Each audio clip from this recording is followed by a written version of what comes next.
James Gunn was recently announced as co-chairman of DC Studios, aka the newest member of the Black Lantern Corps, the way he is about to raise the DCU from the dead. It's been a roller coaster over at DC Studios ever since.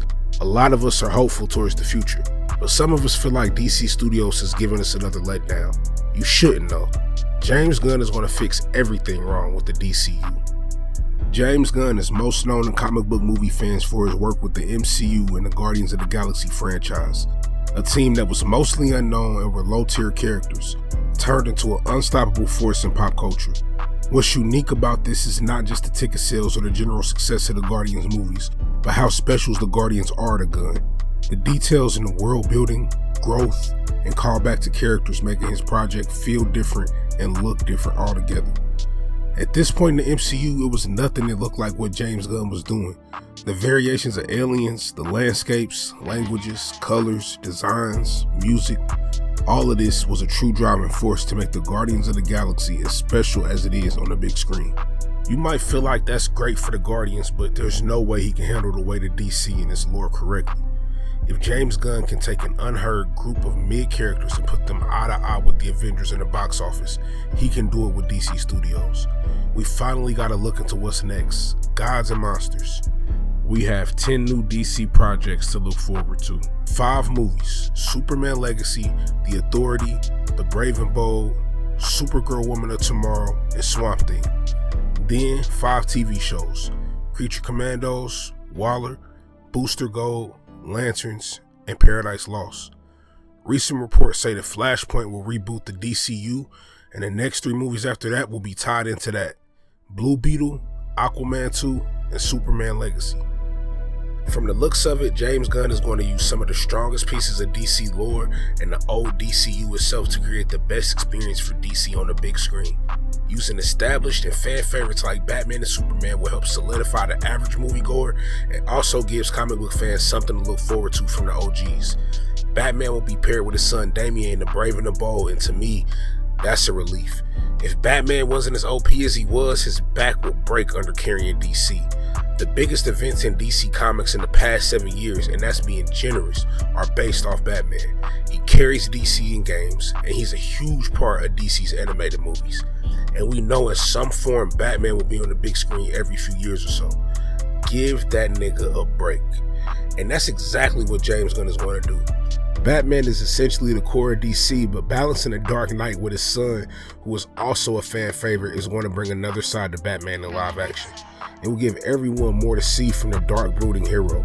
To see Batman with Robin, but his son as well, is something we've never received on the big screen, and I think this new dimension of Batman will revitalize the character in a way outside of Batson. I think that's needed. Superman will always be a top tier character, but he can be a little too cliche at times. Man of Steel was the best I've ever seen of Superman in live action, and I'm sad Henry Cavill's run is over, but I'm hopeful towards Superman Legacy.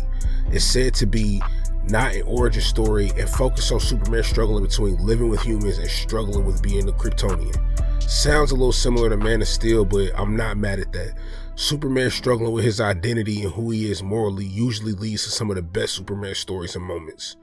I'm not sure what the future of Ezra Miller or the Flash is, but with the upcoming Flash movie acting as a reboot, we could see a new Flash altogether for the DCU, more species to focus on, or continue with Ezra Miller. I'm open to all possibilities in that scenario, but I'm more interested in Aquaman. It kind of seems like Jason Momoa will continue as the King of the Seven Seas instead of picking up Lobo. Batman and Superman will have new actors in that role, but if cast correctly, DC's big two will stand tall with Jason Momoa and potentially Ezra Miller. Then we start to move away from the normal DC live action with things like Lanterns and Paradise Lost. Lanterns is reported to be a detective-style show focusing on Hal Jordan and Jon Stewart. Do I really need to say how crazy that sounds? Plus, this feels like a chance to really explore the Lantern Corps as a whole with this whole series. I don't think the Green Lantern Corps will be the only focus in this series, and we are long overdue for a proper rendition of any of the Lantern Corps. Paradise Lost will focus on Themyscira long before Wonder Woman was alive, showing Amazonians' way of life and politics in a Game of Thrones type of style. This will only show more of worlds we haven't fully been submerged in with live action. something the DCU needs to build with a strong universe. Things stray farther from what we've seen of live-action DC when Supergirl, Woman of Tomorrow, The Authority, Swamp Thing, Waller, Creature Commandos, and Booster Gold get stamped as the rest of the new DCU layout. Supergirl, Woman of Tomorrow is set to be based off the famous comic book story by Tom King. It focuses on a story where Kara spends 14 years on a destroyed piece of Krypton. Gunn has said this version of Supergirl was way more brutal than the CW counterpart. Things like this is what will help propel DC Studios to high-caliber movies with quality. Supergirl is usually depicted as innocent, gullible, or very charismatic. Giving her an edge can help get Supergirl over more with all audiences. Swamp Thing will be a horror movie based on the origins of Swamp Thing and will also feature other DC characters. Fans of Swamp Thing were heartbroken when the 2019 series was canceled. It was unique and a fresh take on the world that DC offers, but creative differences ended the show. James Gunn seems to have a plan for the monsters of DC because that's not the only monster he's going to be focusing on. Creature Commandos will be an animated cartoon about a team of monsters ran by Amanda Waller, which will most likely be an extension of Task Force X. In the original comics, the team was a special military unit of supernatural beings, which isn't too far from what this will be based on. DC is superior in animation, so I can't see this being anything but amazing. And speaking of Amanda Waller, we're getting a full series titled Waller that will be focused on the title character and Team Peacemaker. The plot is driven around Waller and her team finding metahumans for more covert operations. Peacemaker was fire and critically acclaimed, so I don't see how this won't be the same outcome.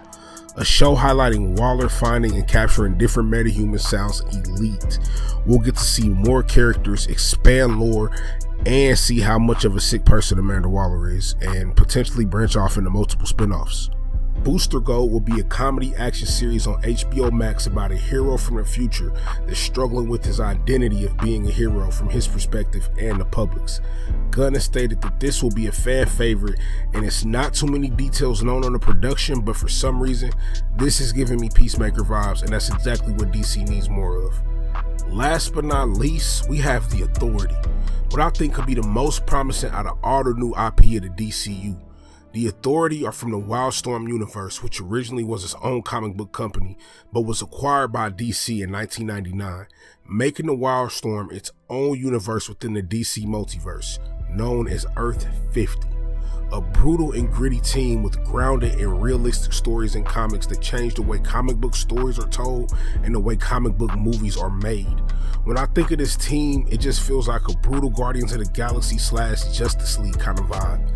Gunn has confirmed we will get the original lineup of the team, which will include Jenny Sparks, aka the spirit of the 20th century, founder of the Authority, an ageless influencer of historic events with the ability to control electricity. Next, we have Jack Hawksmoor, the god of cities.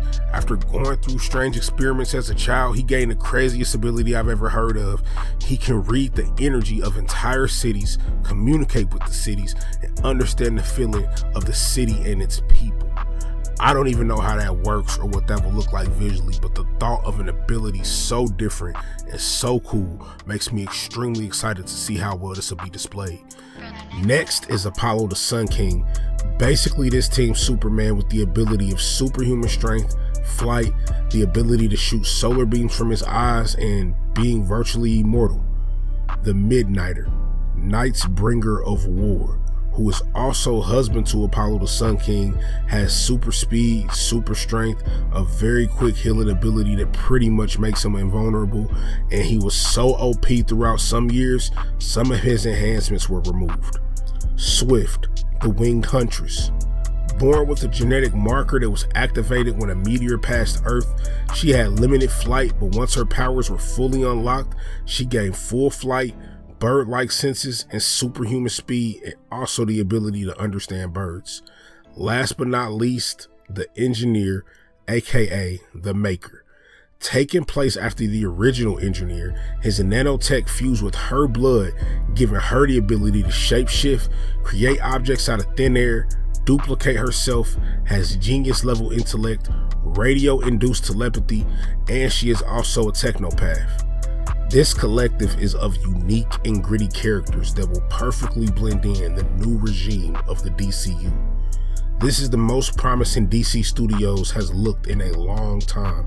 Warner Bros. And DC have been known to be all over the place and not too cohesive for one issue after the next. But Gunn focuses on his projects and creates products that fit together. DC needs that. And I know a lot of fans felt that they had that with Snyder, but honestly, he wasn't the man for the job, but that's for another video. With what James Gunn is trying to achieve is a lot to ask for, but the foundation he is laying will help carry him to that. Animation, gods, monsters, fitting dark tones, new characters, new stories.